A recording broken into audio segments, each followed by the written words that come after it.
Bueno, el día de hoy, viernes 13 de diciembre, siéntense por favor, vamos a platicar sobre el estudio que hizo en su momento COFEPRIS sobre los vapeadores para que nuevamente esté disponible la información. Hoy la doctora Armida Zúñiga es la directora de COFEPRIS y ella fue quien realizó este estudio. Entonces, ella nos lo va a explicar con todo detalle. Después está Claudia Curiel, que es la secretaria de Cultura, y nos va a platicar, ya aprobado el presupuesto, la mejora que van a tener las escuelas del INVAL y del INA. Y también está Bulmaro con la cápsula de Suave Patria, pero hoy vamos a tener dos pequeñas cápsulas también antes de terminar de nuestros paisanos y paisanas en Estados Unidos. Adelante, por favor, doctora. Con su permiso, presidenta, buenos días a todas y a todos. Voy a presentarles los resultados de un estudio realizado en la Comisión Federal para la Protección contra Riesgos Sanitarios, la COFEPRIS, relacionado con la identificación de sustancias y su asociación con daños a la salud, estas sustancias presentes en los vapeadores, ¿sí?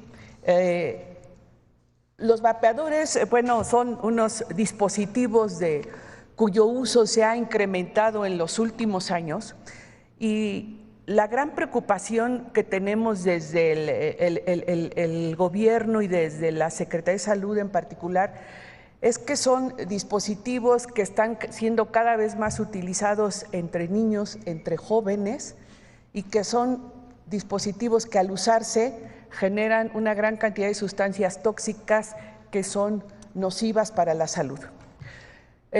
Bajo esta premisa es que nos dimos a la tarea de realizar un primer estudio en el año 2022 en la COFEPRIS. Para ello se tomaron muestras de vapeadores provenientes de todo el país, de las 32 entidades federativas, porque COFEPRIS tiene un programa justamente para la vigilancia de este tipo de productos. A la fecha se han asegurado más de 35,000 de estos productos en un gran número de visitas que se hacen en todo el país. Entonces, de estos productos se tomaron muestras y se entregaron al Laboratorio Nacional de Referencia de la COFEPRIS. Ahí un grupo de expertos químicos, expertos técnicos, científicos, desarrollaron una metodología para hacer la identificación, es decir, saber cuáles compuestos contenían estos vapeadores. De tal manera que identificamos, primero, el fabricante de cualquier producto de uso y consumo humano debe declarar en la etiqueta el contenido del mismo. Y en estos productos, en estos vapeadores, estaban declarados solamente 3 de estos productos, que son los que se señalan en la lámina: la glicerina, el propilenglicol y los saborizantes, ¿sí? Estos dispositivos tienen diferentes sabores, se presentan además como una forma atrayente por estos sabores que contienen.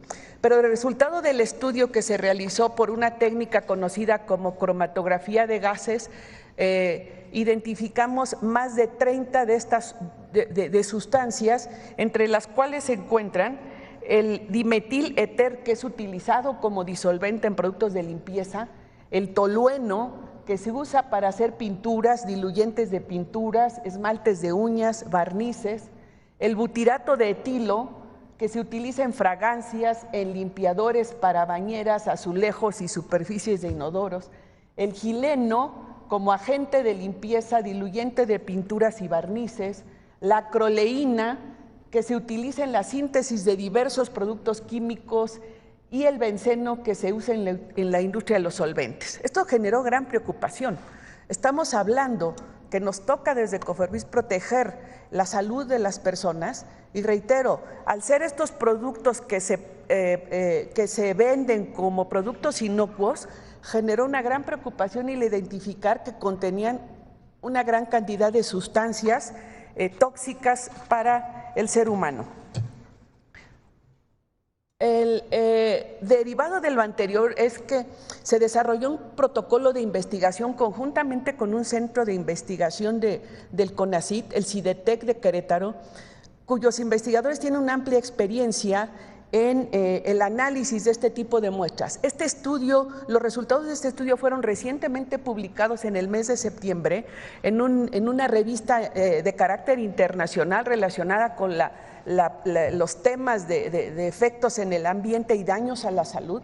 Esto está, repito, recientemente publicado, y aquí todavía se fortaleció más la hipótesis de que en los vapeadores están presentes sustancias dañinas y nocivas para la salud.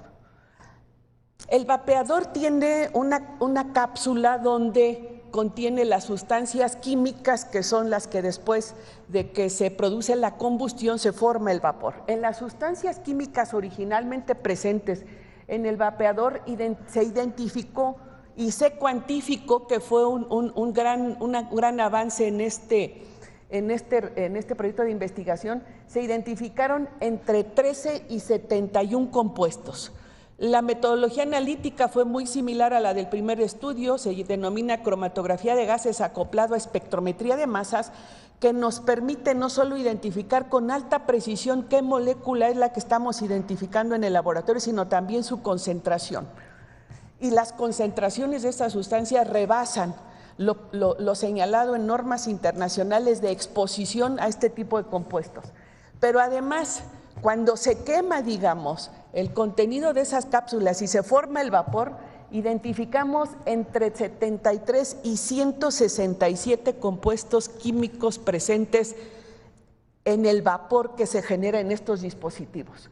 Nuevamente identificamos a muchas de estas sustancias químicas que está documentado en la bibliografía, en los reportes científicos a nivel internacional, que causan daños a la salud.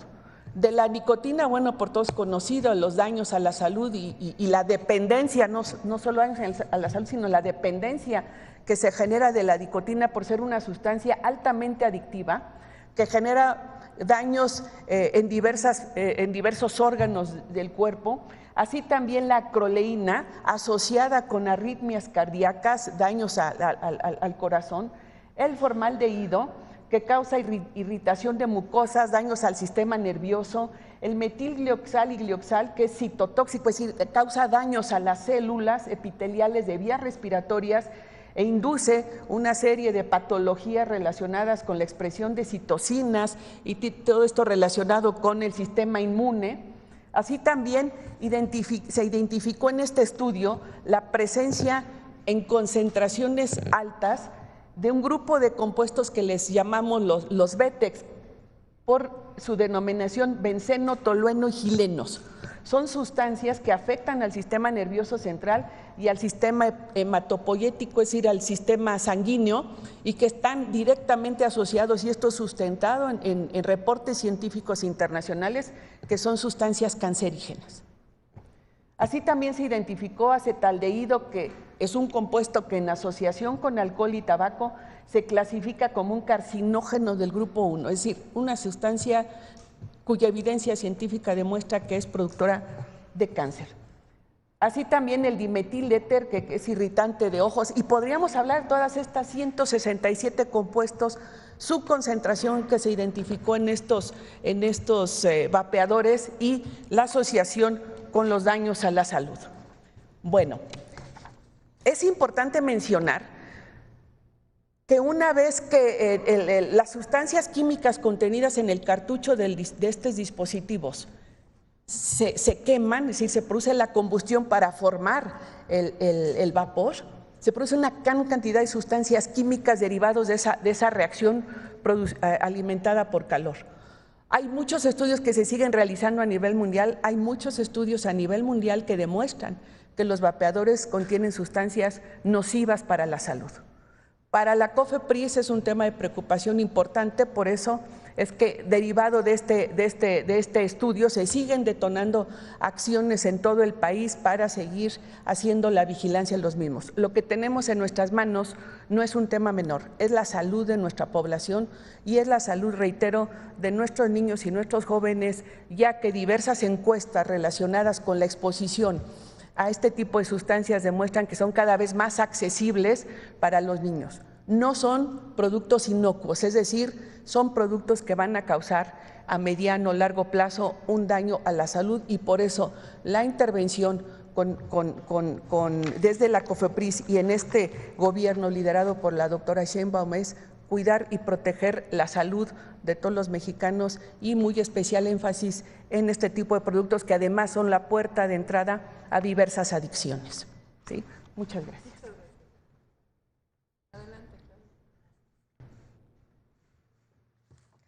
Con su permiso, Presidenta.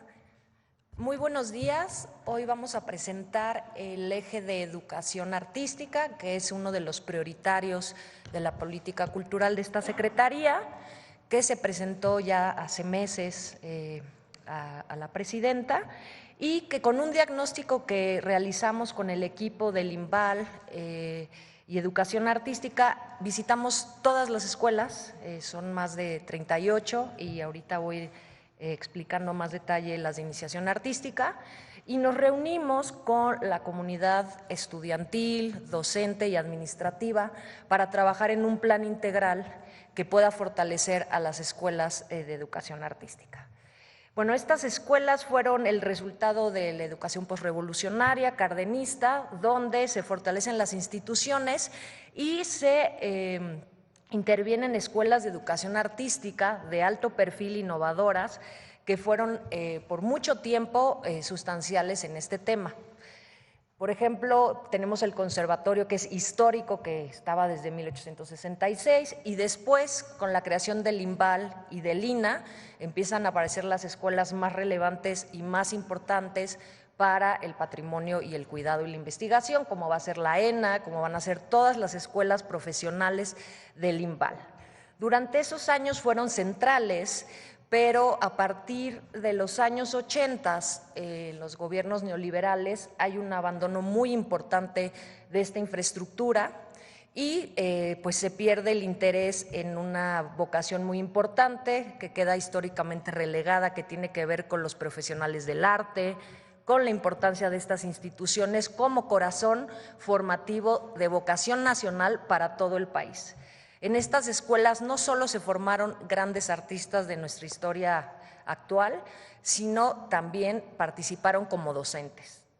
La labor de los artistas y la docencia es muy cercana, por lo cual las escuelas son centrales en ese sentido.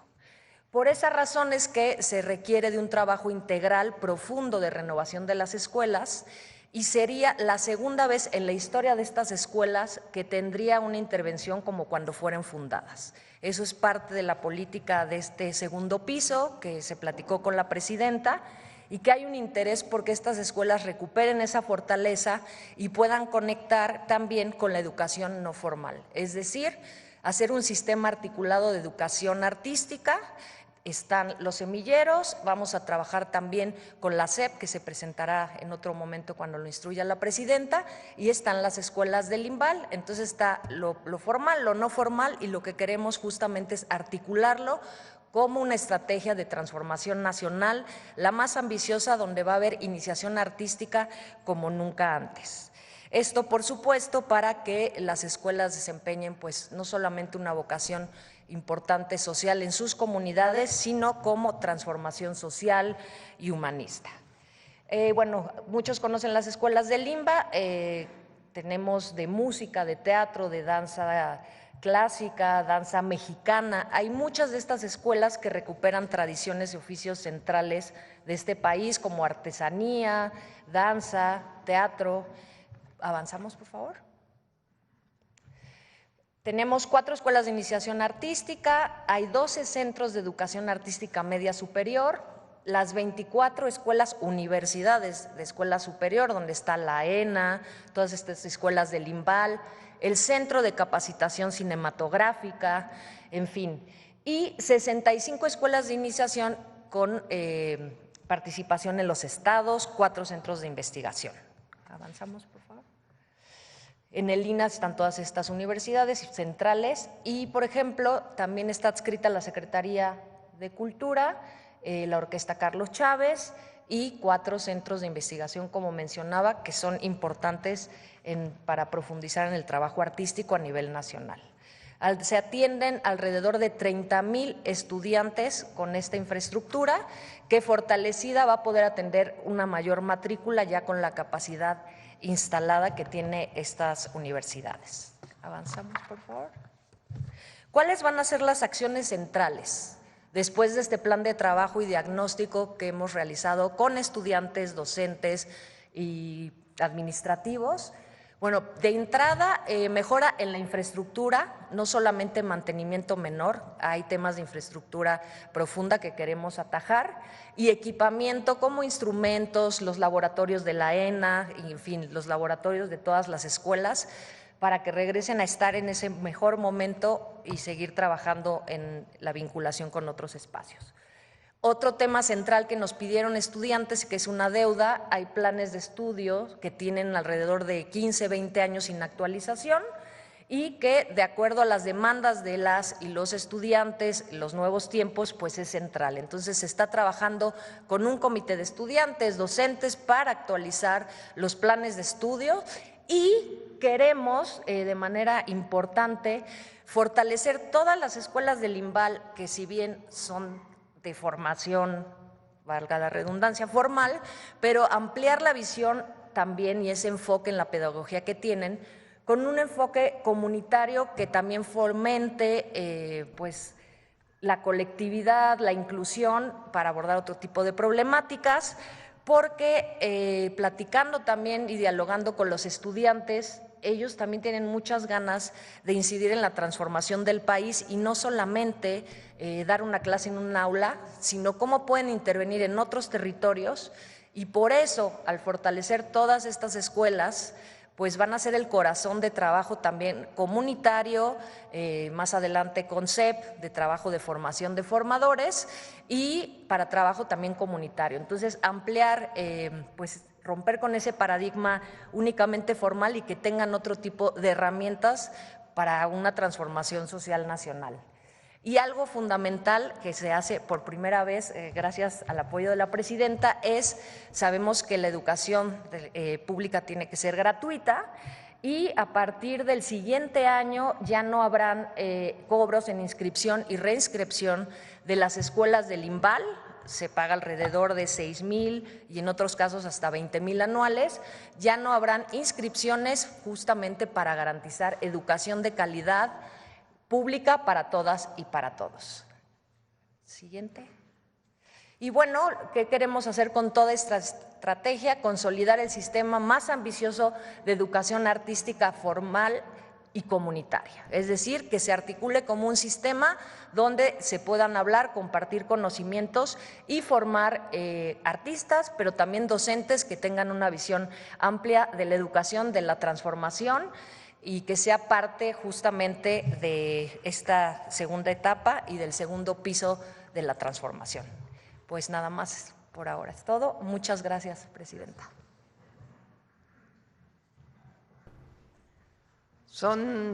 Ayer se aprobó el presupuesto de egresos de la Federación. Repito nuevamente para que no haya ninguna duda, hay recursos para salud, hay recursos para educación, desde la inicial hasta la superior. Hay recursos para la nueva Universidad Nacional Rosario Castellanos, para las universidades Benito Juárez y para todas las universidades públicas. Hay recursos para garantizar todos los programas de bienestar y su actualización, los 3 nuevos programas de bienestar. Hay recursos para los trenes, para carreteras, para las obras de agua que hemos estado presentando y en particular hubo una reasignación de tal manera que la Secretaría de Cultura tiene 3,000 millones de pesos adicionales que van a ser dedicados a estas escuelas. Entonces, para que se conozca que está garantizado el presupuesto para el próximo año y no toda la infraestructura se va a renovar en el 25, pero es un programa para los próximos 6 años. Bueno, quisieran pasar de una vez las 2 cápsulas de nuestros paisanos y paisanas que nos envían. Sí, las 2, por favor, son muy cortitas. Es la importancia de las y los mexicanos en Estados Unidos.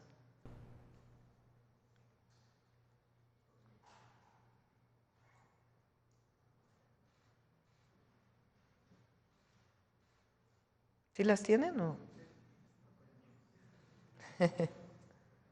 Hola, soy Adela León, una inmigrante mexicana que vive en Fowler, California. Mi nombre es Feliciano, soy un inmigrante mexicano que vive en Merced, California. Quiero platicarles cómo las y los mexicanos aportamos mucho en los 2 países. Nuestra ayuda es invaluable en sectores esenciales de la economía de Estados Unidos, como en el campo, en la construcción y la industria. Por ejemplo, ¿sabías que 7 de cada 10 trabajadores del campo somos de origen mexicano?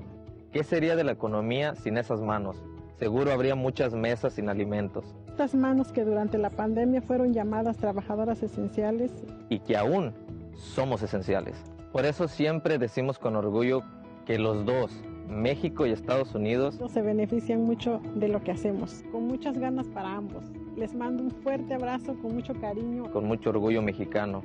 Hola, soy Selene Partida, orgullosa migrante mexicana desde Chicago. El ingreso de nosotras, las y los trabajadores inmigrantes mexicanos al año en Estados Unidos es de $320,000 millones. Las remesas que se envían a México son $63.3 mil millones. Más de 4 veces de lo que se envía a México se queda aquí en Estados Unidos. México y Estados Unidos se benefician mucho de lo que hacemos nosotros los migrantes. Les mando un fuerte abrazo desde Chicago. Pedimos a muchos hermanos y hermanas que están allá, paisanos y paisanas, que estén enviando lo que ellos consideran que es su aportación a la economía de Estados Unidos y a la economía de México. Y los vamos a estar pasando, incorporando a la mañanera del pueblo. Bueno, ahora sí pasamos a las preguntas. A ver, sobre el tema. Buenos días, Yubel Carolina de Código Libre. Presidenta, sobre el tema, ¿qué mensaje da el gobierno a aquellas personas que habla de más de 5 millones que usan vapeadores si no cree que crezca el comercio informal, el contrabando? Es un mensaje porque recuerden que el presidente López Obrador modificó la ley para prohibir la venta y comercialización de vapeadores. Y la Corte echó para atrás ese cambio a la ley. Entonces envió esa reforma constitucional para que quede claro que hacen mucho daño a la salud. Entonces ya fue aprobado y pues ya nos va a corresponder a través de COFEPRIS y de las instancias de inspección, pues que no se comercialice. Pero es un mensaje muy claro de que a todos los jóvenes, las y los jóvenes, adolescentes que usan los vapeadores, vean nada más las sustancias que tienen. Es que el efecto de la utilización de vapeadores pues parece que es menor que el cigarro y resulta que hay sustancias que hacen muchísimo daño a la salud. ¿Y la estrategia, por lo menos el contrabando que se vende en las calles, en el metro, cómo se ya puede? Tiene que haber su estrategia de inspección, pero es importante que se mande este mensaje. Ok. Presidenta, de la mercancía que entró ilegal al país, las autoridades de Sonora realizaron el decomiso más grande de productos chinos, más de 1 millón de piezas. ¿Esto va a continuar? ¿Tiene alguna relación con lo que platicó con el presidente Donald Trump? No, no tiene relación. La Secretaría de Economía está haciendo estas acciones con algunos de los estados. Digamos que el contrabando o la entrada ilegal de productos tiene varias maneras de controlarse. Uno es a través de las aduanas, que también estamos desarrollando distintas acciones con el objetivo de disminuir al máximo la entrada de productos ilegales que no pagan impuestos, además, y al mismo tiempo pues que paguen los impuestos que se tienen que pagar. Y por otro lado, pues ya en la venta en distintos lugares. Pero es una acción importante que tiene que ver con pues disminuir el contrabando y al mismo tiempo el control de las aduanas para incrementar ingresos. Por último, Presidenta, ¿hay alguna invitación para la toma de una invitación para usted, para México, para la toma de protesta en Venezuela el 10 de enero? Hasta donde entiendo no hemos recibido. Sí. Gracias. Adelante. Gracias, Presidenta. Fernando Mejía, de Grupo 7 Noticias. Retomando nada más un poquito lo de los vapeadores, me gustaría preguntar qué tipo de sanciones implementarán para evitar su distribución, ya que, bueno, como sabemos, ahí todavía, a raíz de lo que nos comentaba de Andrés Manuel, aún vemos este tipo de productos en la calle, ¿no? Entonces, ¿qué tipo de sanciones se implementarán para los que lo venden, incluso para los que todavía lo llegaran a consumir? Sí, tiene que venir la ley secundaria para que vengan todas las sanciones. Gracias, Presidenta. Para continuar, el presupuesto de egresos de 2025 incluye nuevos programas como la pensión de mujeres de 63 y 64 años y la contratación de médicos para visitar los domicilios. ¿Cómo garantizar la ejecución eficiente de estos recursos y la cobertura de los programas? Como se garantizan todos los programas, uno a uno, no hay intermediarios.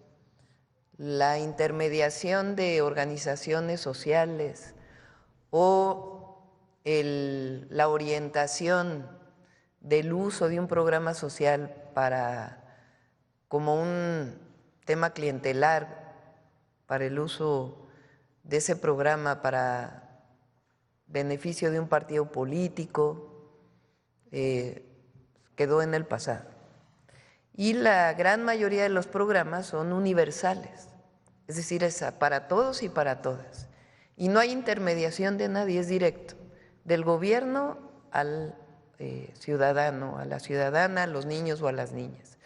Entonces, para las mujeres de 63 y 64, después vamos a ir 60, 61 y 62, ya se registraron, son cerca de 1 millón de mujeres que se registraron, y van a tener su apoyo a partir de la distribución de las tarjetas del Banco de Bienestar que vamos a realizar en enero y en febrero del próximo año.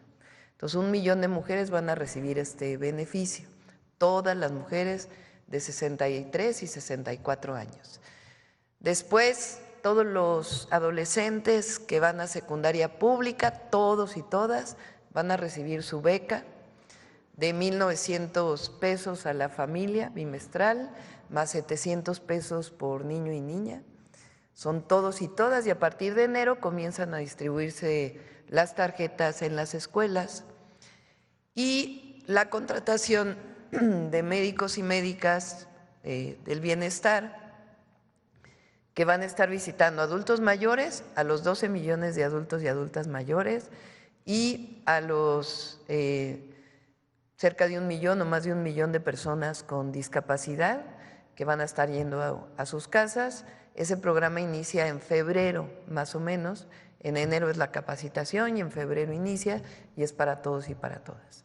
Muchas gracias, Presidenta. En otro tema, el día de ayer Guadalupe Tadei anunció que no se instalarán las 170,000 casillas debido a restricciones presupuestales. ¿Qué opina sobre esta situación y cómo garantiza que todos los ciudadanos puedan ejercer pues su derecho al voto, ya que pues no se dice que no se van a instalar? Yo creo que sería muy bueno que el INE dijera en qué va a gastar, porque ellos originalmente pidieron más presupuesto que en el 2024. Recuerden que 2024 fue el año de la elección más grande que había habido en la historia de México. Junio fue la elección más grande que haya habido en la historia de México. Eso significó pues todas las casillas, significó financiamiento a partidos políticos, financiamiento a candidatos y candidatas, es decir, muchas cosas que no va a haber en la elección a personas del Poder Judicial. No va a haber financiamiento a campañas y en este caso, pues la pregunta es, ¿en qué se va a gastar? Los partidos políticos no tienen un financiamiento adicional como es en la época de elecciones. Para que ustedes tengan una idea, 7,000 millones de pesos, que es el monto que se planteó y que se aprobó en el presupuesto de egresos de la Federación, es lo que costó los 2 cablebuses de la Ciudad de México. 7,000 millones de pesos es lo que costó 2 veces el trolebús elevado de 8 kilómetros que se hizo en la Ciudad de México.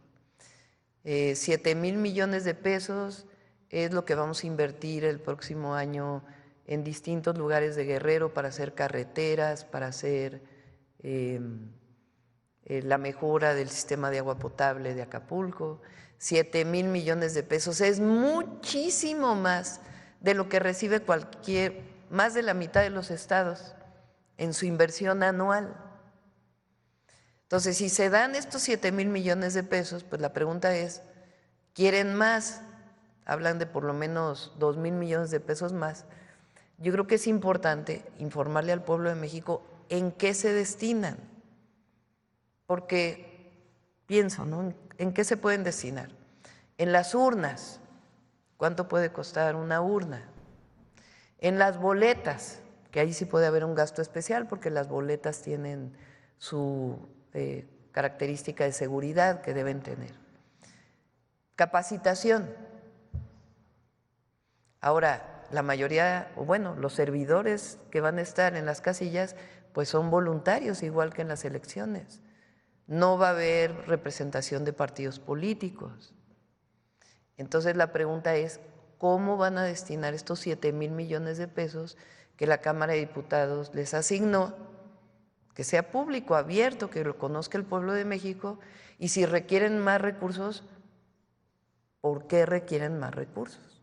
Entonces no es nada más decir requiero 10,000 millones de pesos, sino ¿por qué requieres 10,000 millones de pesos? Por ejemplo, son muchísimos candidatos y candidatas que van a salir, que tienen que salir publicados cuando uno va a votar. Porque son en algunos casos pues más de 500 candidatos y candidatas.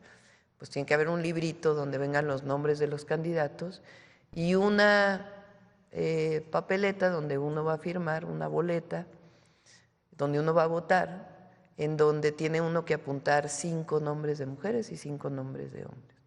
¿Cuánto cuesta el librito? ¿Cuánto cuesta las boletas? Entonces, si clarifican ¿cuáles son los costos de la elección? Pues el pueblo de México, no solo el gobierno, puede enterarse por qué están pidiendo 10,000 millones de pesos. Entonces, esa es la solicitud, que el INE transparente la elección y por qué dicen que van a reducir a la mitad el número de casillas. Entonces, en la medida que transparenten eso, pues el pueblo de México puede saber por qué se gasta tanto en la elección. Muchas gracias, Presidenta. Para terminar, usted ha sido reconocida como la mujer más poderosa, la 4ª mujer más poderosa del mundo y la primera de Latinoamérica. ¿Qué significa este reconocimiento para usted? Pues repito, es un reconocimiento al momento histórico que estamos viviendo, que es tiempo de transformación, segundo piso de la 4ª transformación y la fuerza que tiene nuestro movimiento, el apoyo popular a la 4ª transformación y al mismo tiempo pues que es tiempo de mujeres. Muchas gracias, Presidenta. A ver por acá. ¿Qué tal, Presidenta? Buenos días, Alejandro Cabral de la Asociación Mundial de Radios Comunitarias y de Política y Rock and Roll Radio. Soy egresado de CEDART, del Centro de Educación Artística de la Preparatoria, así que me da mucho gusto esta inversión a las escuelas artísticas y, bueno, ya de la cultura. Como parte de los medios comunitarios, nos preocupa un poco en qué va a derivar el nuevo organismo que se va a hacer cargo de las funciones que tenía el IFT. Y quiero aclarar, no nos asusta la desaparición del IFT, ni mucho menos. Sin embargo, no nos han explicado qué organismo se va a hacer cargo específicamente y sobre todo en su composición. Y me refiero a una parte de su composición que nos parece altamente relevante.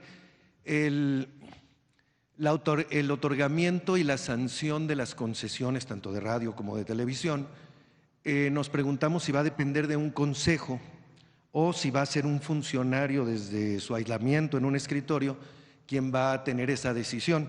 Y nos preocupa porque el anterior consejo, el del IFT, no nos representaba, a final de cuentas era un consejo ciudadano, pero no había una representatividad, se ha acusado en distintos foros, de los medios comunitarios, no había un conocimiento, se fueron entrenando en el camino. En Argentina hace un tiempo hicieron un experimento, cuando eran más pro derechos que hoy, por cierto, y incluyeron en el consejo consultivo, que aún continúa, para sancionar a las concesiones, a un representante de los medios comunitarios, a un representante de los medios indígenas, a un representante de los medios públicos o a una persona que tuviera amplio conocimiento en estos sectores. No tendría que salir directamente de nosotros, de las radios, pero sí nos preocupa esto, si se ha pensado en un consejo principalmente. El IFT divide sus funciones en 3 instituciones. Una se va a la agencia digital, la parte más técnica.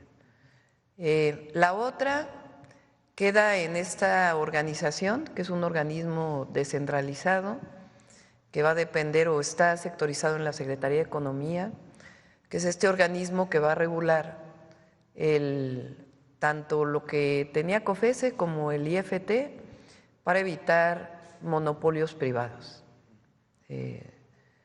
Ese organismo está por crearse y tiene que venir una ley secundaria para dar sus características, pero mantiene, digamos, su independencia técnica, pero no la autonomía que se planteaba antes, que en realidad pues no funcionó para su objetivo, que era disminuir la monopolización de ciertos productos y servicios, tanto la COFESE como el IFT, sino más bien para limitar al Estado. En realidad, para eso funcionaban estos organismos autónomos. Entonces, se divide una parte en la agencia digital, la parte más técnica, la otra parte en este organismo para la regulación, sobre todo de las concesiones privadas, y el otro queda en comunicaciones, infraestructura, comunicaciones y transportes. Ahí es donde va a estar principalmente el tema de las radios comunitarias. Entonces, ahí podemos platicar con gusto para ver cuál es el mejor esquema para que puedan tener el desarrollo que se requiere. Muy bien. Por otra parte, Presidenta, hace poco nos enteramos de un grupo de estudiantes de la UNAM, son estudiantes muy jóvenes ellos, en la Universidad Nacional Autónoma de México, entre los que hay un estudiante sonorense, de ahí es que yo me enteré, de mi radio está en Hermosillo, Sonora, y están desarrollando un biopesticida que incluso ya ganaron un concurso internacional, y nos señalaban estos muchachos que han batallado con los recursos para la elaboración de las pruebas para poder seguir concursando y para poderlo comercializar en algún momento, ¿no? Para poderlo distribuir. Sabemos que es uno de los principales riesgos que tiene el campo, el uso de pesticidas que son nocivos para la salud, y ellos lo están relacionando específicamente con una plaga que es muy común en México y lo están desarrollando a partir de productos biodegradables. Entonces me voy a permitir pasarle la información a Paulina, si le parece, para ver si se les puede apoyar. Sí, claro que sí. Y por último, un tema que yo traigo desde los inicios del gobierno del presidente Andrés Manuel López Obrador y que ha venido caminando pero muy lento. Yo no sé si sea el elefante reumático, si sigue reumático en su gobierno o si ya lo lograron mover un poco. Le platico rápidamente. El caso de la guardería ABC tiene un componente completamente diferente a otras tragedias que han sucedido en la historia de nuestro país, y es que no solo hay víctimas y causantes de la tragedia, sino que además hay un tercer sector que son los héroes que rescataron a los niños de la guardería ABC. Al principio teníamos detectados 4 o 5 de ellos, tal vez eran 9, algunos, un par ya fallecieron, desafortunadamente van 15 años de la tragedia, y le solicitábamos al presidente que se les incluyera como víctimas, que se les diera algún apoyo, y esto surgió de uno de ellos, el Cayetano, se le conoce, al cual un grupo de ciudadanos tuvieron que reunir recursos privados para poderlo operar de una hernia porque no tenía servicios médicos gratuitos, y trabaja de ayudante de albañil, una persona que rescató por lo menos a 15 niñas y niños, y que hoy algunos de ellos le agradecen su vida, ya son muchachitos de 18, 19 años. Ya entrando su gobierno, esto ha tenido cierto seguimiento, se ha atorado en varios momentos porque no se ha podido hacer el censo de todas estas personas, hombres y mujeres. Y entrado su gobierno, hubo una entrevista con la directora de Derechos Humanos del Seguro Social para ver de qué manera se les podía apoyar. Sin embargo, esto sucedió ya pues hace un tiempo, fue en la transición entre cuando usted ya era presidenta electa, y no se les ha vuelto a llamar, me señalan, además de que no se ha hecho el censo completo. Estamos en toda la disposición de apoyarles a reunir a la gente, de apoyarles con este registro, pero sí me parece que el pueblo de México les debemos ya no solo una disculpa, sino un reconocimiento, que no sea una estatua, sino un cambio en su futuro. Le comento a Arturo Medina, que es el subsecretario de Derechos Humanos, de él depende la Comisión de Víctimas y de Búsqueda, y vamos a ver exactamente, para poder recibir un apoyo de la Comisión de Víctimas hay una ley, no es discrecional, digamos, a quien sea el director o directora de la comisión. Hay una ley que establece cuáles son los criterios, pero merecen un apoyo. Entonces, le vamos a decir a Arturo para que pueda revisar el caso, si te parece. Acá, a ver. Va a haber tiempo para todos y para todas. Buenos días, señora presidenta. Buenos días a todos los presentes.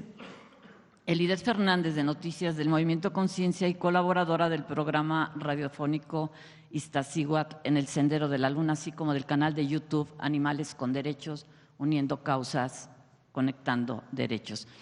Hoy traigo para usted 2 preguntas y una tarjeta de Navidad muy especial. Señora presidenta, con la publicación en el Diario Oficial de la Federación del decreto por el que se reforman y adicionan los artículos 3, 4 y 73 de la Constitución Política de los Estados Unidos Mexicanos en materia de protección y cuidado animal, estamos dando un paso histórico de progreso moral desde México para el mundo en el marco de la revolución de las conciencias, una apremiante revuelta en favor de la paz entre todos los seres vivos. Enhorabuena, México. Ahora el reto en lo inmediato está en elaborar la Ley General en materia de bienestar, cuidado y protección de los animales, que regirá en todo el país de conformidad con los principios de progresividad y del espíritu que emana de la Constitución en lo tocante a prohibir el maltrato animal y en el entendido de que el Estado mexicano debe garantizar su protección. Señora presidenta, el Movimiento Conciencia, así como distintos colectivos de diversos gremios, en colaboración con activistas, profesionales y académicos de múltiples disciplinas, desean confiarle próximamente su proyecto, en el cual ahora mismo están trabajando a propósito de la ley arriba mencionada. El proyecto, aseguran, estará fundamentado en una realidad social, en la ciencia, en la ética, en el derecho y en nuestra Carta Magna. Desde luego también los que están elaborando el proyecto participarán, si se les permite, en los foros correspondientes. La pregunta, señora presidenta, es, ¿podría el Movimiento Conciencia confiarle en fecha próxima dicho proyecto para que usted lo haga llegar al Congreso de la Unión? Así tendrían la certeza, dicen, de que habrá sido recibido debidamente y que el Congreso lo tomará en consideración para expedir la Ley General en materia de bienestar, cuidado y protección de los animales. Sí, con gusto lo revisamos. Bueno, en efecto, Fíjense, son, si mal no me equivoco, 18 reformas constitucionales que se aprobaron en estos 2 meses y medio. Entre ellos 16, o entre ellas 16 que había enviado el presidente Andrés Manuel López Obrador, y después la igualdad sustantiva y también el que en el caso de los amparos no haya inconstitucionalidad, o que en el caso de reformas constitucionales no proceda la ley de amparo, que era lo mismo que tenía ya la propia ley. 18 reformas constitucionales. Además, se presentaron diversas leyes, entre ellas las leyes de igualdad sustantiva, las leyes de la reforma al Poder Judicial. El día de ayer se envió todavía una ley de reforma al Infonavit, al Senado, para que sea parte de la reforma constitucional del derecho a la vivienda. Entonces vienen muchas leyes secundarias todavía en las que tenemos que trabajar, entre ellas, por supuesto, esta Ley General de Cuidado Animal. Y allí sí es importante que pues, participen organizaciones y distintos grupos de la sociedad que son protectores y que quieren ver reflejada en esta ley general pues mucho del activismo que han desarrollado. Entonces, tanto al Congreso como a la propia consejera jurídica, que es quien se encarga de esto, pues recuperamos esta iniciativa y la ponemos a consideración. Permítame que para hacerle la segunda pregunta, señora presidenta, exponga muy brevemente el contexto. Primeramente le comento lo que aconteció en días pasados en contra del albergue En Busca de un Hogar. Cuerpos policíacos irrumpieron de forma violenta en sus instalaciones en un operativo para llevarse literalmente a su fundadora y a los animales que se encontraban ahí bajo su custodia. Se ilusionan en vano quienes creen que todos esos perros y gatos tendrán una mejor calidad. ¿En dónde fue? En Busca de un Hogar, en la colonia Narvarte. Hicieron un operativo policíaco y se llevaron ese día a su fundadora y a todos los perros, creo que no los han entregado. A ella al día siguiente salió, pero pues en busca, fue en un albergue que ha hecho un gran trabajo, ¿no? Me permite terminar justamente porque hay dos narrativas, las pésimas condiciones y las que no se puede haber mejores condiciones, no hay posibilidad. Se ilusionan en vano justamente quienes creen que todos esos perros y gatos tendrán una mejor calidad de vida en otro lugar. Los albergues están saturados, no hay hogares para tantos.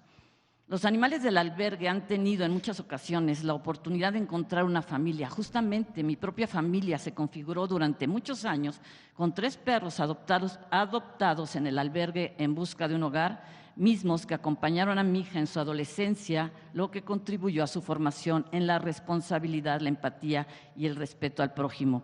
Tengo mucho que agradecerles. Soy testigo del enorme esfuerzo que hacen justo para buscarles un hogar. Se requieren brazos para luchar, señora presidenta, no para cortarlos. Mientras los que atizan cotidianamente el problema gozan de impunidad. Ojalá este escandaloso operativo policíaco se hubiera dado en el mercado de Sonora, en las aduanas o en contra de los comerciantes de vidas que obligan a los animales a reproducirse con crueldad inimaginable, incluso en los traspatios. Esa gente es corresponsable de que muchos de estos perros terminen en los albergues, en las calles o en los centros de exterminio. Los criminales no son los que se echan a los hombros la tarea de proteger animales. Los criminales se encuentran en otra parte. Pero ¿qué hacer? ¿Qué hacer cuando en la actualidad solo tenemos 3 caminos en concreto? Y esto incluye a cualquier persona, sin excepción. 1. Dejar a los perros y los gatos moribundos, atropellados, aguzanados, hambrientos y sufriendo en las calles. 2. Por compasión recogerlos y llevarlos a nuestras casas o a un albergue donde acabarán hacinados y todos, hasta el rescatista, coexistiendo en un infierno. 3, matarlos con las consecuencias que esto implica. Las pocas personas o refugios que pueden dar una vida digna a decenas de perros y gatos reunidos en un mismo lugar son excepciones, y este también es un tema de privilegios. Si en los albergues se genera inmundicia, es porque el Estado ha abandonado a los verdaderos rescatistas que se esfuerzan por llevar a cabo una tarea que le correspondería, permítame decirlo con claridad y respeto, al propio Estado. Para colmo, en este callejón sin salida, a río revuelto, sacan provecho los falsos protectores, pagando justos por pecadores. En múltiples ocasiones expuse este asunto en este espacio de la mañanera, pues la sobrepoblación de perros y gatos es extremadamente grave. Referí que esta situación es en sí misma un atentado contra la seguridad y la salud pública, ya que coadyuva a la descomposición del tejido social y a la depredación de la fauna silvestre, además de que contribuye a una brutal contaminación, entre otras aberraciones.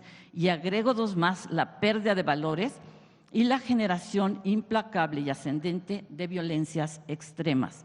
También ha quedado absolutamente evidenciado a través de la historia que las fábricas de la muerte solo agravan los conflictos. Solo un pensamiento retrógrado y criminal pretendería resolver esta terrible realidad realizando matanzas cuando pronto otros animales ocuparán su lugar, y así interminablemente. Señora Presidenta, integrantes del Movimiento Conciencia me piden le pregunte a usted si les permite entregarle en un breve plazo de tiempo un anteproyecto integral, ético y eficaz para afrontar puntualmente esta situación sobre la sobrepoblación de perros y gatos. Afirman que este problema también es un asunto de derechos humanos y que otros países lo han logrado mitigar considerablemente. ¿Por qué México no? ¿Les permite entregarle este anteproyecto? Sí, sí. Ya se ha logrado en otras partes del mundo, es un proyecto integral y creo que ya es tiempo de tomar a consideración este problema que es muy grave. Sí. Se lo hago entregar. Ambos proyectos se los hago entregar con Paulina. Por favor, sí.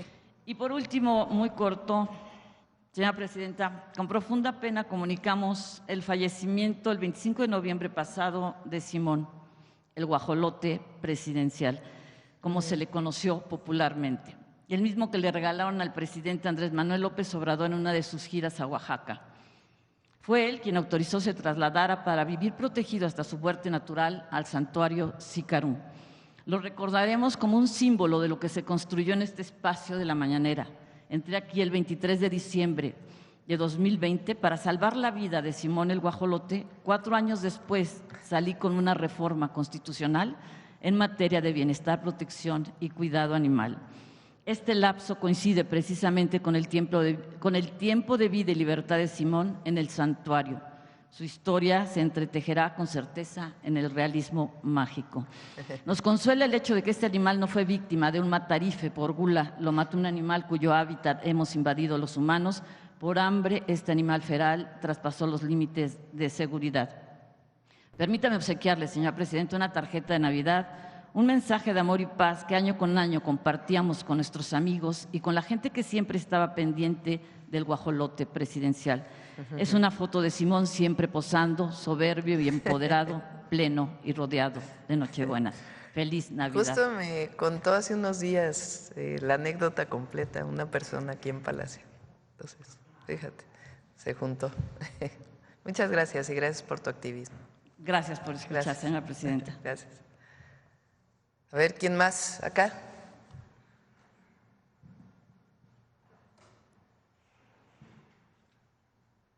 Buenos días, Presidenta. Atzayacatl Cabrera del Sol de México. Yo tengo algunas preguntas sobre el tema de áreas naturales protegidas.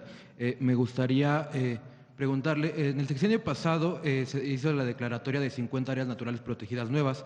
Preguntarle si en su gobierno usted tiene el plan también de desarrollar más declaratoria de nuevas áreas naturales protegidas para incrementar las hectáreas que pudieran protegerse en el país, pero en ese mismo sentido también preguntarle sobre el presupuesto. En este caso, para el 2025 la CONAMP apenas va a recibir 1.001 millones en promedio con las 98 millones de hectáreas. Cada hectárea tendría como aproximadamente 10 pesos. Preguntarle también si considera que esto es suficiente. Sí, se requieren, además de seguir declarando, los programas de manejo y obviamente su mantenimiento, conservación, y lo van a tener las áreas naturales protegidas. Por cierto, quiero aprovechar para decir que Alicia Bárcenas, secretaria de Medio Ambiente y Recursos Naturales, no solo es una servidora pública ejemplar, sino es una mexicana ejemplar. Alicia es bióloga, ha dedicado su vida, o gran parte de su vida, a la defensa de los recursos naturales, de manera muy digna, honesta y con mucho conocimiento. Ella fue directora de CEPAL, que es la Comisión Económica para América Latina. Durante todo ese periodo, CEPAL hizo una defensa muy importante de lo que significa la reducción de las desigualdades y la pobreza y la defensa del medio ambiente. Y hoy tenemos el orgullo de tenerla como secretaria de Medio Ambiente. Entonces, yo estoy muy orgullosa y muy contenta de que Alicia sea parte de nuestro equipo, y lo digo por estas críticas que se levantaron en las redes sociales. Es una mexicana ejemplar. Entonces, ella es parte del equipo, va a seguir siendo parte del equipo, y no es justa pues esta crítica, y ahí pues los otros temas ya ella lo resolvió y tomó cartas en el asunto, pero yo estoy muy orgullosa de que Alicia sea parte del equipo. Pero sí va a haber más, se planea haber más declaratorias de áreas naturales protegidas. Tiene que ver con la Semarnat. La declaratoria de un área natural protegida tiene que ver pues también con las consideraciones de un ecosistema que requiere su protección. Entonces, estas declaratorias pues tienen que ver con el trabajo de la Semarnat, de la Comisión de la CONAMP, que es la Comisión Nacional para Áreas Naturales Protegidas, que tiene bajo su cargo los planes de manejo y la conservación de estas zonas. Comprendo. Y por otro lado, Presidenta, hace más o menos un mes comentó que su gobierno estaba analizando si se iba a continuar con la descentralización de las instituciones federales, saber si ya hay como alguna actualización, alguna decisión tomada sobre este proyecto, y qué va a pasar, por ejemplo, con algunas de las sedes que pues han estado como un poco abandonadas, como es el caso de el edificio de Pemex que iba a ser para Conagua en Veracruz. Voy a checar bien lo del edificio. Hasta donde entiendo se le iba a dar a la Secretaría de Marina, pero necesito revisarlo. Este es lo que tengo en este momento en mente. La descentralización también requiere sus recursos, porque no solamente pues es el edificio, sino el apoyo a la gente que se va a mover. Entonces, por el momento no tenemos contemplada esta descentralización, pero iremos viendo también en el sexenio. Vale, muchas gracias. Gracias. Acá. Gracias, buenos días. Aurora Castillejos, de Canal 14, SPR y Altavoz Radio. Presidenta, preguntarle, ¿qué opina de la sanción de 90 días sin goce de sueldo que se le dio a la jueza federal Nancy Juárez, esta jueza que propuso pues meterla a usted a prisión por haber publicado en el Diario Oficial de la Federación la reforma judicial? El Consejo de la Judicatura Federal impuso la sanción hacia Nancy Juárez por una investigación iniciada en 2022, cuando recibió denuncias por desempeño deficiente, nepotismo, acoso laboral y no respetar el derecho de los trabajadores adscritos. O sea, ¿las sanciones por lo que hizo en el 2022? Denuncias presentadas en su contra cuando era titular de un juzgado en Cancún. Bueno, pues ahí está. Ni siquiera es por la queja que presentamos. La queja que presentamos, recuerden que fue porque ella, ¿se acuerdan? Resolvió eliminar del Diario Oficial de la Federación una publicación, cosa que es imposible eliminar una publicación. En todo caso, es puede ser una resolución para que quede sin efectos y entonces hay una nueva publicación. Pero es absurdo pedir la eliminación de una publicación. Y además estaba violando en ese momento la ley de amparo. Pero me llama la atención que pues las sanciones son por algo que hizo en el 2022. Afortunadamente es ya constitucional la reforma al Poder Judicial, va muy bien y el 1 de junio pues vamos a poder elegir entre todas y todos los mexicanos a los nuevos jueces, juezas, magistrados, magistradas, ministras y ministros.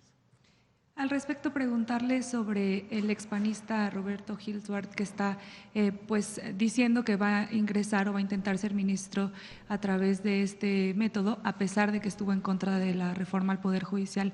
Preguntarle su opinión al respecto. Pues es esta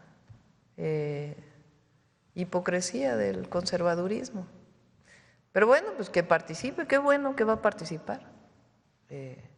Ya pues que la gente decida. Que es muy importante, por cierto, se está haciendo una revisión en el caso del Ejecutivo y es importante que se haga en el Judicial y en el Legislativo, que las personas que se inscriben cuenten con todos los requisitos y además pues no haya ninguna carpeta de investigación o alguna sentencia que tenga que ver con alguno de quienes se presentan, ¿verdad? Entonces, qué bueno que va a participar. Ya se arrepintió de que estaba en contra de la reforma al Poder Judicial, yo creo, ¿no? Quiere decir que ya recapacitó. No sé qué piense su partido. O ya no sé de qué partido sea, también, porque ya ven que están renunciando muchos al PAN, al PRI, al PRIAN, pues, ya quieren formar un nuevo partido político organizado por Claudio X González, el Junior, ya para que no digan, parece que hay muchos que se están saliendo y van a formar este nuevo partido. No sé Gil Schwartz a dónde se vaya a quedar, en qué partido político, pero qué bueno pues que recapacitó. Gracias. En otra pregunta, la secretaria de Gobernación sostuvo una reunión con legisladores a la que se sumaron representantes de todos los partidos políticos. En la reunión se mostró apoyo para su gestión desde la formación de un frente común en contra del tráfico ilegal de armas en Estados Unidos a México. ¿Qué planteará este frente común y si ya hay acciones previstas? Rosa Isela dijo que iba a haber un frente común.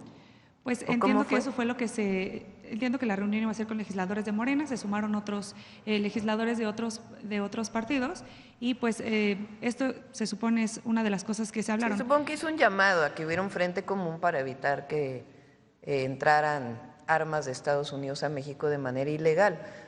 Estamos haciendo un trabajo. Recuerden que 75% de las armas incautadas en distintos operativos vienen de Estados Unidos. En Estados Unidos pues es muy liberalizada la venta de armas, hay incluso ferias de armamento en distintos lugares donde se pueden comprar armas. Y hay pues grupos criminales en México que adquieren armas en Estados Unidos y que las pasan de manera ilegal a México. Entonces, así como Estados Unidos pide que, y vamos a cooperar y a coordinarnos con respeto a nuestras soberanías, que no entre tráfico de drogas de México a Estados Unidos, pues de igual manera, en su momento en el entendimiento bicentenario lo pidió el presidente López Obrador y nosotros vamos a insistir en el diálogo con el presidente Trump que se evite la entrada de armas de Estados Unidos a México. Que haya la vigilancia necesaria, porque estas armas pues terminan en manos de la delincuencia y al final lamentablemente pues terminan en personas asesinadas o en lesiones por disparo de arma de fuego. ¿Y qué decirle a los mexicanos sobre precisamente esta posición que tienen pues los partidos políticos que ellos mismos lo dicen, no hay colores en este tema, no hay partidos políticos y al final hacen pues una unión de México en la defensa hacia Estados Unidos. Pues qué bueno.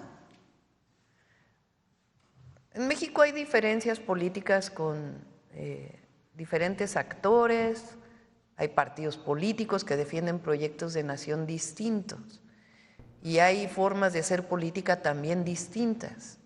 Eso se llama democracia.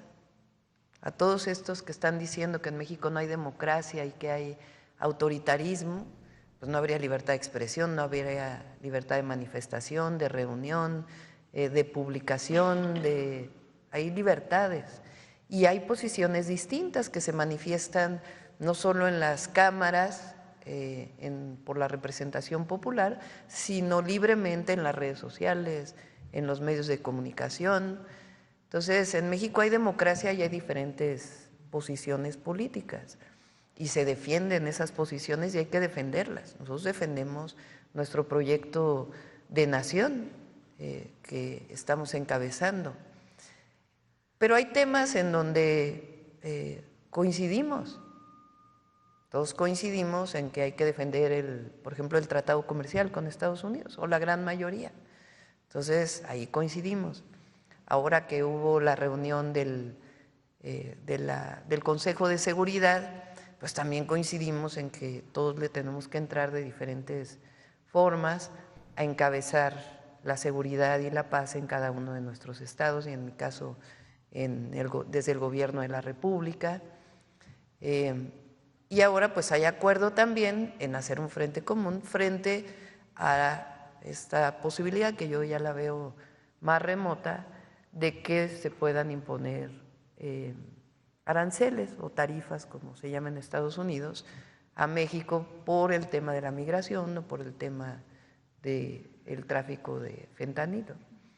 Entonces, qué bueno que así como hay diferencias, pues también hay entendimientos y que se haga este frente común frente a la defensa de nuestro país. Por cierto, hay muchos comentócratas que dicen lo contrario, casi que están llamando al intervencionismo. Hubo ahí un tuit de Cuadri que la verdad ya ni lo vamos a poner porque no vale la pena. Pero hay otros, leí hace poco, no voy a decir su nombre, pero de alguien que fue gobernador del Banco de México, que decía es que qué bueno que llegó el presidente Trump, porque así se va a debilitar internamente Morena. Como que ¿qué tiene que ver una cosa con la otra? Y además es como llamar a que desde Estados Unidos hay intervencionismo en las decisiones políticas de México. Muchos, Pero qué bueno que ahora, pues en la reunión donde estuvo la secretaria de Gobernación en el Congreso, más bien manifestaran lo contrario. Me contó ahora Rosicela en el gabinete que incluso muchos de los senadores panistas plantearon que iban a hacer frente común con la presidenta. Entonces, en ese caso, pues qué bueno que lo planteen de esa manera, porque frente a la defensa, aunque tengamos diferencias en los modelos económicos, coincidimos en que el TEMEC es un instrumento que ayuda a nuestro país. Entonces, pues es bueno que haya esta manifestación por parte de la oposición. Y ya nada más retomando el tema sobre el Consejo Nacional de Seguridad, Presidenta, usted mencionó o hizo un llamado a los gobernadores de todo el país a estar presentes en temas de seguridad, que se comuniquen con sus fiscalías, saber, esto no había sucedido en nuestro país, pero saber a qué acuerdos se alcanzaron ese día y a qué se comprometieron también los gobernadores. Pues las y los gobernadores se comprometieron a ayudar, a poner de su parte. Se tomaron varios acuerdos en el Consejo Nacional de Seguridad. A ver si Marcela después nos pasa los acuerdos para que los puedan tener. Tiene que ver con la orientación de los presupuestos de los fondos que van a seguridad, a los estados y a los municipios, y algunos otros acuerdos. Y de mi parte hubo un llamado a que se asuma la coordinación de los gabinetes de seguridad. Es muy distinto cuando un gobernador o gobernadora encabeza los esfuerzos de seguridad. En nuestra visión, desde la atención a las causas y desde la acción que tienen que tener las policías estatales, las fiscalías estatales y los propios tribunales, a cuando lo delega, particularmente aquellos estados que tienen altos índices delictivos. Entonces nosotros vemos cada tanto en el Gabinete de Seguridad qué tanto participan los gobernadores en los gabinetes de construcción de la paz. Ayer estuvo, por ejemplo, el gobernador de Tabasco en la reunión de seguridad, aunque no hubo mañanera, sí hubo reunión de gabinete de seguridad. Y Javier May, por ejemplo, encabeza todos los días el gabinete y está presente incluso en los distintos territorios de su estado. Hay otros gobernadores y gobernadoras que van una vez a la semana, por ejemplo. Y para la seguridad hay que estar todos los días y hay que encabezar la coordinación.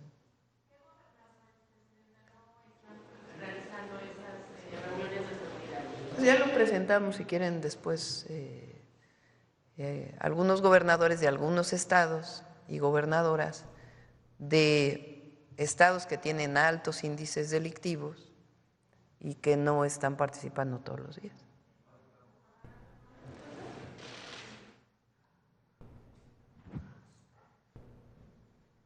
Buenos días, Presidenta. Buenos días, Hans. Buenos días. Hans Salazar, de Noticiero en Redes. En el Estado de México hay una mina, Tizapa, que se encuentra en huelga desde agosto. De hecho, ya fue reconocida la huelga por parte de la instancia correspondiente. El problema ahí que están reclamando los mineros son aproximadamente entre 500 y 600, casi 600 mineros que trabajan, laboran en esta empresa, en esta minera que corresponde a Grupo Peñoles. El punto aquí es que ellos están pidiendo dentro de sus demandas la revisión del contrato colectivo. Ellos dicen que hubo una regresión al respecto porque pues, en ese momento, como se le conoce, había un sindicato charro, así lo señalan ellos. Ellos han pedido también la revisión del reparto de utilidades, en fin, derechos laborales que a su consideración hay una regresión por esta revisión del 2020-2021 y que pues en todo caso no se niegan, por supuesto, a pues que la Secretaría del Trabajo, que las instancias correspondientes incluso lo piden que intervengan en un tema de negociación de pláticas, que es como se debería de resolver. La empresa, señalan ellos, incluso está publicado ya en varios medios hace unos meses, donde la propia empresa se niega al respecto, se niega a darles espacio de plática, de negociación, y dicen que están contratando en contra de la propia ley pues trabajo de outsourcing por medio del esquema outsourcing. Habría que revisar todo esto, obvio que se señala que se está cuestionando, porque bueno, pues el desgaste siempre es a lo que le apuestan generalmente las empresas grandes como estas, y aunado a esto preguntarle, Presidenta, bueno, pues si se pudiera revisar este caso. Le he dado seguimiento, de hecho he entrevistado a los mineros.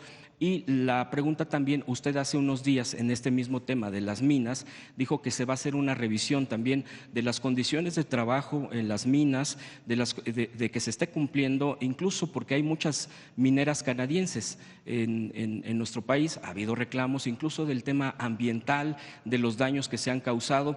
Preguntarle si se va a dar algún tipo de presentación de trabajo al respecto, de diagnóstico, de cómo se lleva a cabo esto. Y lo voy a poner en claro, el tema del Tratado de Libre Comercio, del TEMEC, también se pudiera estar, se pudiera estar integrando este tema a propósito de que por lo menos hasta ahorita está integrado por México, Canadá y Estados Unidos. Sería mi primer tema.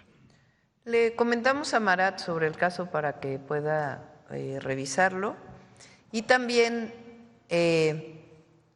en la última reunión que estuve en Pasta de Conchos, ahí los mineros me plantearon esto. Ahí en particular en las minas de carbón hay muchas minas pequeñitas, hay minas grandes, pero también hay minas pequeñas, como era el caso del Pinabete, y también es importante que se cumplan los derechos de los mineros, que pues es una profesión de alto riesgo, un trabajo, un oficio de alto riesgo.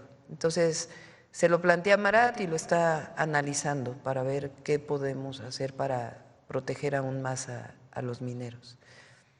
Y por otro lado, sobre las minas canadienses, en efecto, me tocó hace ya muchos años en San Luis Potosí, cuando terminó el plantón de reforma, se hizo el 2006, se hizo el gobierno legítimo con el presidente López Obrador. Ahí hizo un gabinete del gobierno legítimo, a mí me tocó ser secretaria del Patrimonio Nacional. Y ahí se hizo la defensa en su momento, en el 2008, de la reforma que querían hacer Calderón para privatizar Pemex y Comisión Federal de Electricidad. Pero también nos daba tareas territoriales el presidente. Entonces a mí me tocó estar en Querétaro y San Luis Potosí con Pedro Centeno, hoy diputado, en su momento director del ISSSTE.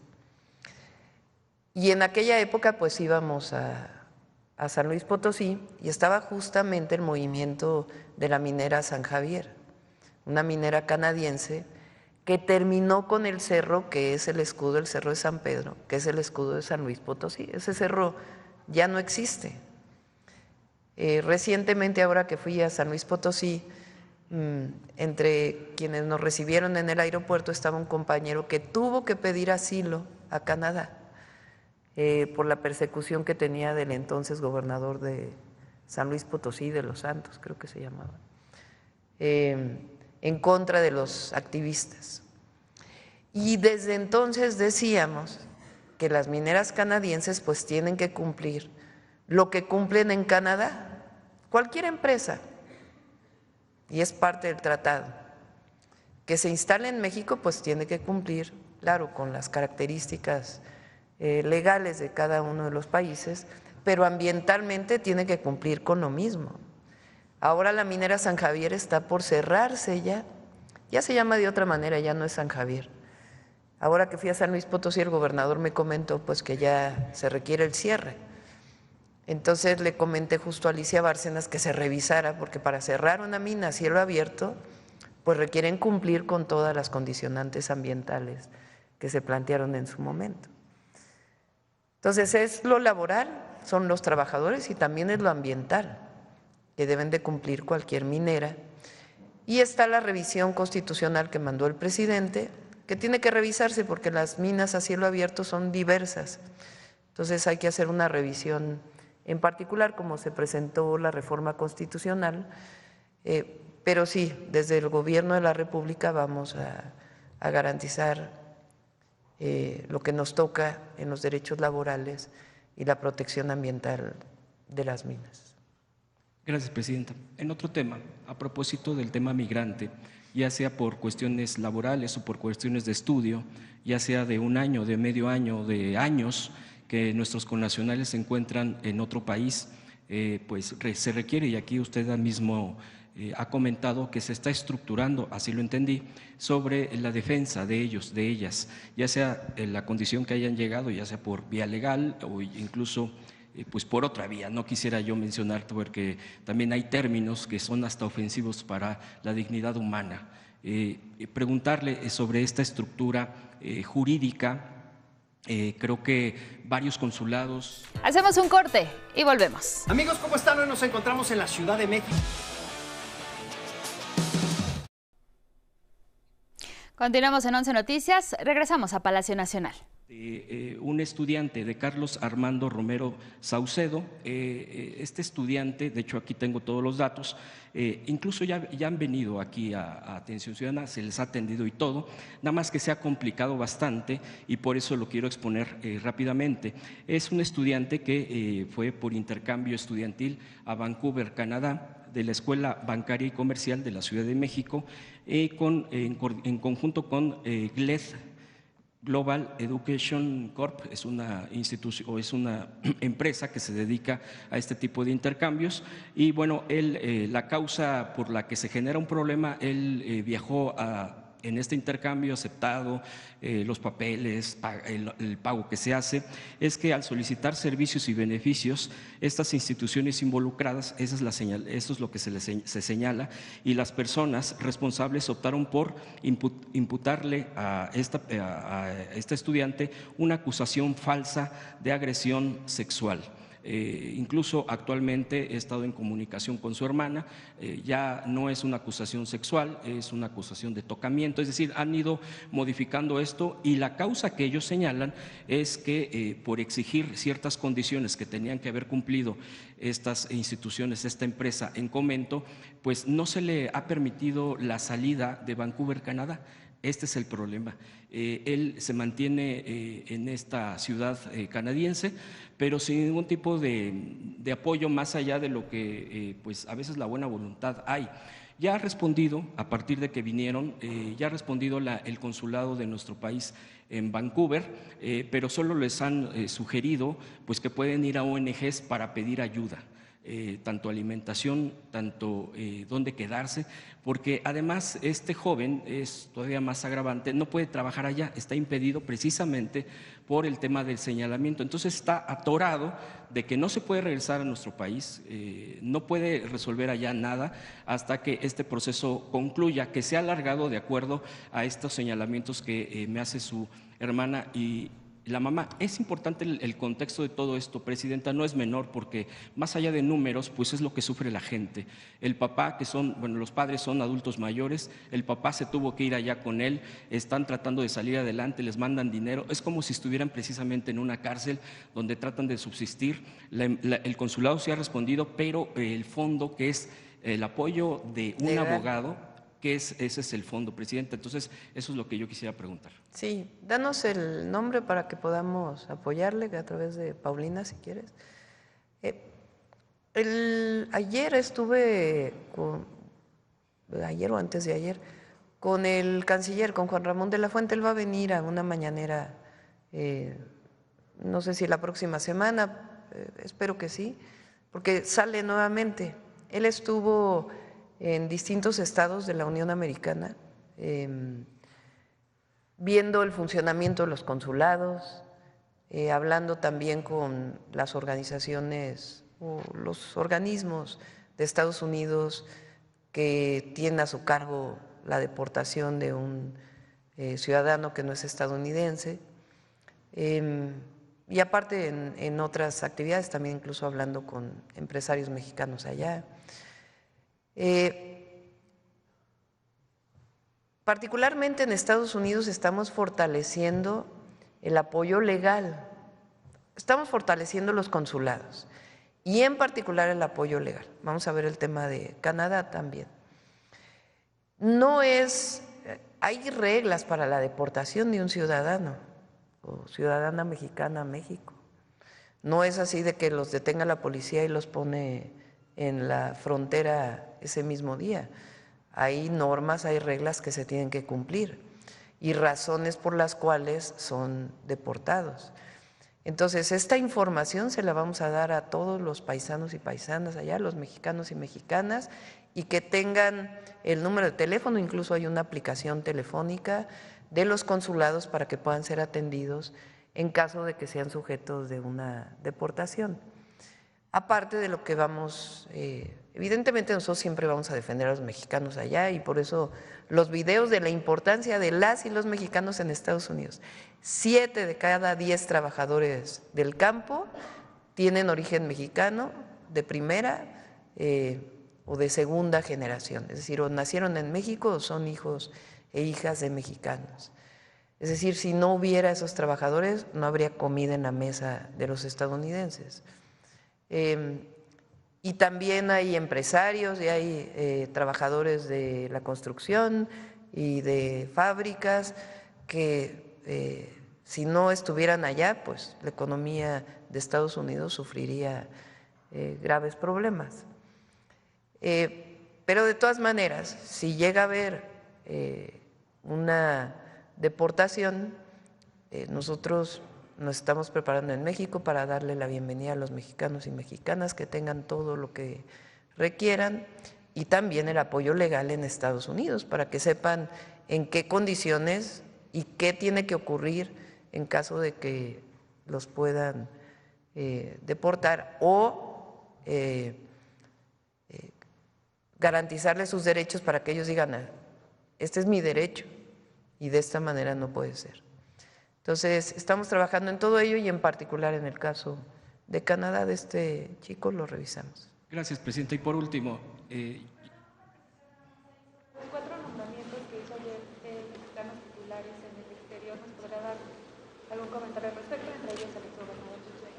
Sí, había un nombramiento que estaba desde marzo, embajador de Jordania, creo.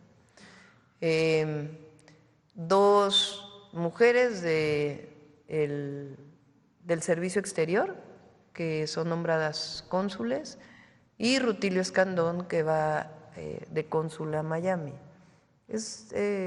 Rutilio, pues es, además de ser un compañero que viene con nosotros del movimiento de toda la vida, tiene la capacidad, si es que se dan circunstancias especiales, pues de apoyar a todos nuestros hermanos y hermanas allá en Miami. Entonces, puede como un acuerdo. Por último, Presidenta, y otro de los casos que hemos revisado es, también se ha recurrido aquí a Palacio Nacional, es el tema de una paciente que desafortunadamente pues quedó con la necesidad de un respirador, tener la ayuda de un respirador. Ella se encuentra en el Hospital General. En el Hospital General ya lleva prácticamente 2 años y no ha podido salir hacia su hogar, pues con estas condiciones que desafortunadamente por cuestiones francamente pues que rebasan ya también la capacidad de lo que se puede hacer por alguien cuando cae en algún mal, pues no ha podido conseguir un respirador para que se pueda ir a su casa y pues qué sé yo, pues tratar de tener una vida lo más digna que se pueda. Ha quedado pues en el hospital. Generalmente, pues en estos casos yo he investigado y nos comentaban que es obviamente mucho más el riesgo que tiene ella, cualquier persona que se quede en un hospital más tiempo, pues las propias condiciones pues son extremas porque pues por todo lo que tiene que atender un hospital.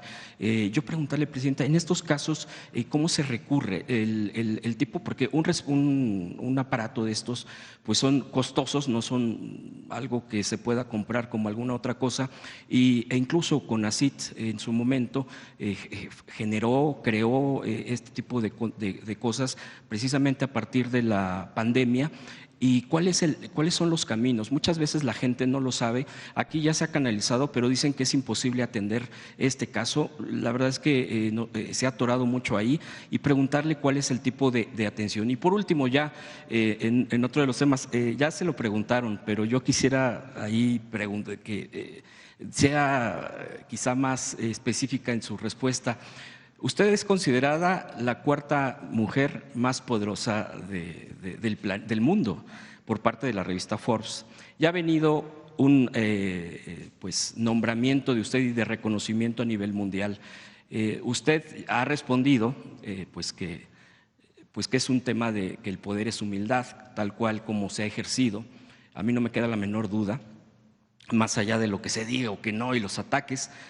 ¿Qué le diría a usted a las niñas, a las jóvenes, en este sentido? Porque bueno, se está difundiendo obviamente en los medios y en las redes, y yo preguntarle, por ejemplo, y se lo digo en un tema personal, aunque pues eso también luego genera crítica, mi sobrina me decía, es que yo quiero ser presidenta un día.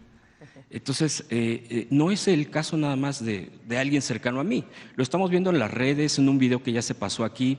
Creo que eso es una forma también de liberación, y que hemos tenido grandes deportistas, seguimos teniendo grandes deportistas, me refiero ya incluso con medallas ya consolidadas, ¿no? O bueno, usted ha sido reconocida como científica. ¿Qué mensaje le daría si una niña le preguntara qué se siente o de qué sirve ser considerada la cuarta mujer más poderosa del mundo? Y que aquí llegó a decir el presidente López Obrador en su momento, y va a ser la presidenta la mejor del mundo. ¿Qué le diría a las niñas? ¿Qué mensaje concreto les diría si le preguntaran eso? Y le agradezco la oportunidad. Bueno, sobre el caso del respirador, en la pandemia dábamos esta posibilidad de que se fueran a su casa con apoyo. Vamos a ver este caso porque no se ha podido dar y poderla apoyar. Si se apoyó en la pandemia, pues se puede mantener este apoyo en particular. Entonces, si nos das el nombre a través de Atención Ciudadana para poder apoyarla. El ser la primera mujer presidenta es un símbolo.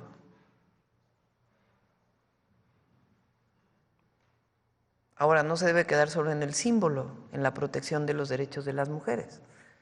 Tenemos, como ya lo hicimos, pues llevamos a las mujeres a la Constitución. El otro día escuchaba, lo vi en las redes, a esta joven que entrevistó en su momento al presidente López Obrador y después me entrevistó a mí, Ina creo que se llama, ¿no? Que decía, la Constitución mexicana es la más feminista de todas después de esta reforma. Y sí, la otra manera en que yo lo dije es, las mujeres llegamos a la Constitución. Y ahora ya se aprobaron todas las leyes secundarias que enviamos. Ahora se trata de que todo eso se cumpla, que no se quede en letra muerta. Por eso es no solo que llegue una mujer, sino qué significa también en la protección de los derechos de las mujeres que llegue una mujer a la presidencia. Pero es un símbolo. ¿Y en qué sentido lo digo?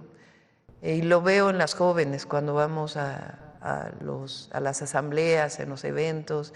Estuve hace unos días en Puebla en un evento de jóvenes del Instituto Politécnico Nacional y yo veo las jóvenes que se entusiasman cuando se dice primera mujer presidenta. Los hombres también, no solamente las mujeres.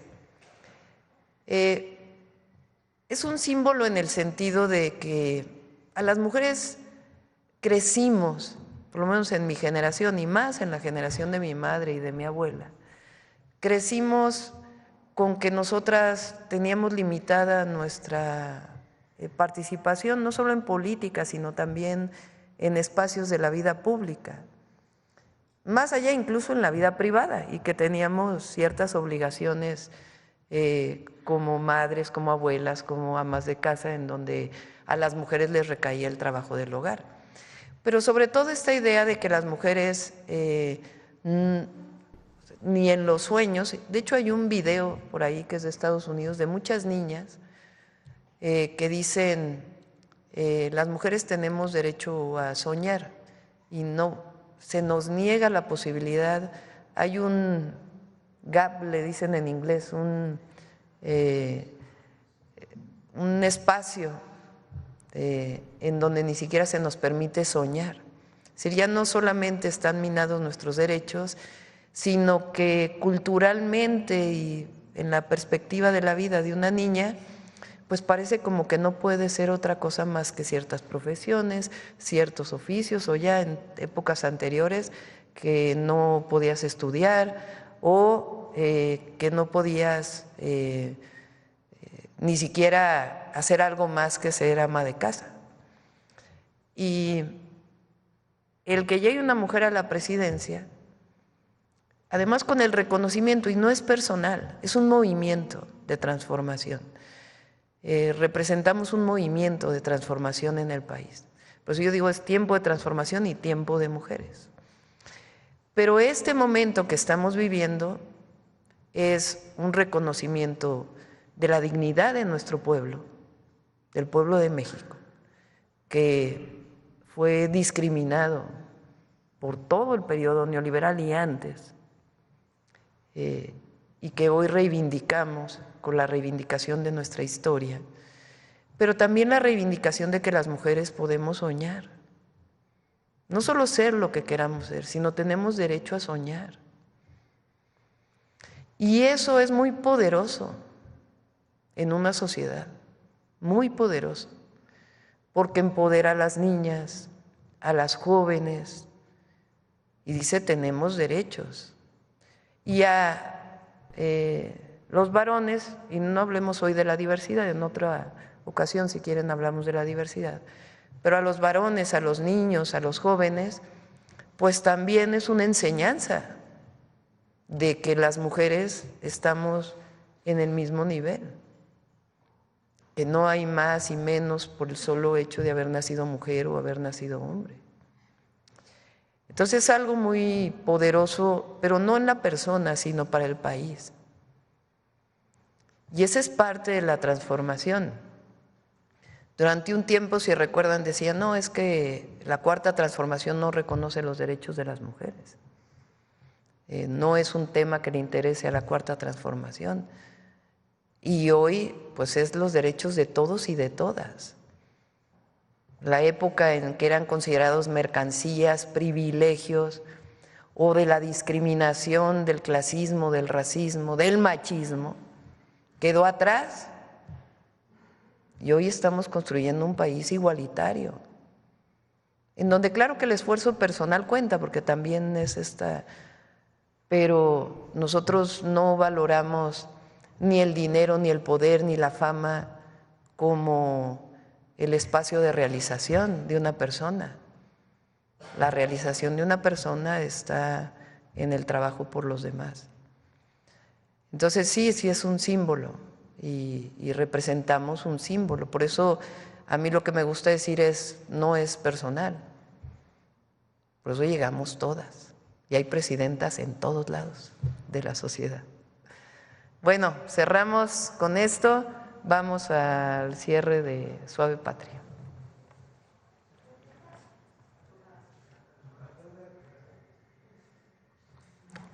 Ya cerramos hoy. Gracias, Presidenta. El lunes. Con su permiso.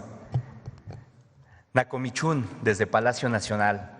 Les acabo de saludar en la lengua Sensabi, una variante del mixteco que se habla en el estado de Oaxaca. Hoy en nuestra Suave Patria vamos a retomar un caso, una historia que se vio en redes sociales. Es la historia del viaje que hizo mamá Mimi, una cocinera originaria de Matadamas, Etla, estado de Oaxaca. Ella, junto con su esposo, viajaron al otro lado del mundo, a Japón, para ser más concretos, donde llevó a cabo toda nuestra cultura a través de los manjares oaxaqueños. Esto fue gracias también a la colaboración de cocineros y cocineras japoneses, que también ella les dio un poquito de las estrategias que tenemos aquí nosotros en la cocina tradicional. Si me lo permite, Presidenta, veamos la cápsula. Ella es Mimi.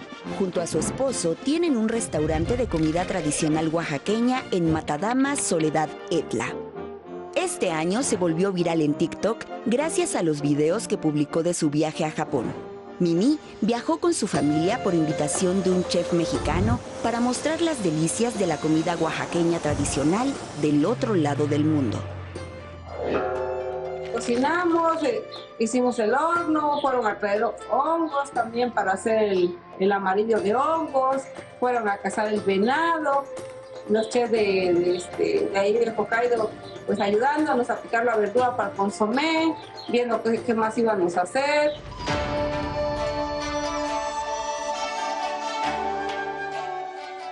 Al final del día decían mamá Mimi, estuvo delicioso. La verdad me quedo con eso de que me hayan llamado mamá Mimi y que esa cultura que tienen ellos, ese respeto, también yo lo valoré mucho. Al momento ya no éramos desconocidos, nos integramos a Oaxaca, Japón, Japón, Oaxaca.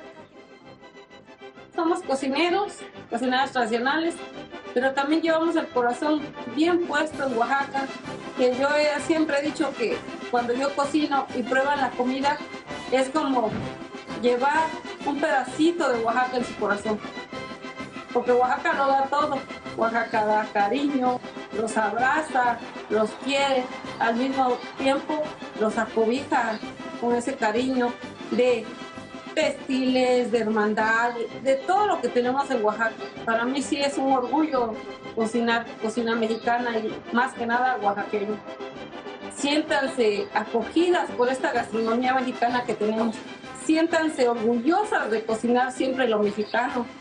Y al momento de mostrarlo, muéstrenlo con pasión, con cariño. Siéntanlo suyo, sientan a México siempre, siempre suyo. ¿Quién no está orgulloso de nuestra comida? Es rica, es saludable, pero también une corazones más allá de las fronteras.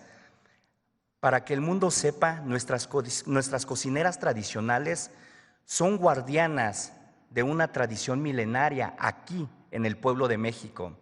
Por eso, desde Palacio Nacional les decimos ñuna, ñusa, achacacho, tabintio. Muchas gracias. Muchas gracias a todos y a todas. Hoy vamos, hay asamblea del IMSS y luego vamos a Chichén Itzá.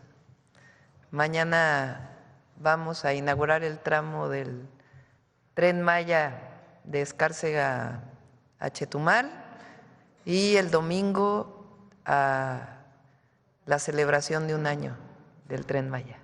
Gracias. No, ¿cómo creen? No. Él está contento ahí en su rancho, en su casa, ranchito, en su casa. No hay que molestarlo, ¿cómo creen? Gracias a todos y a todas.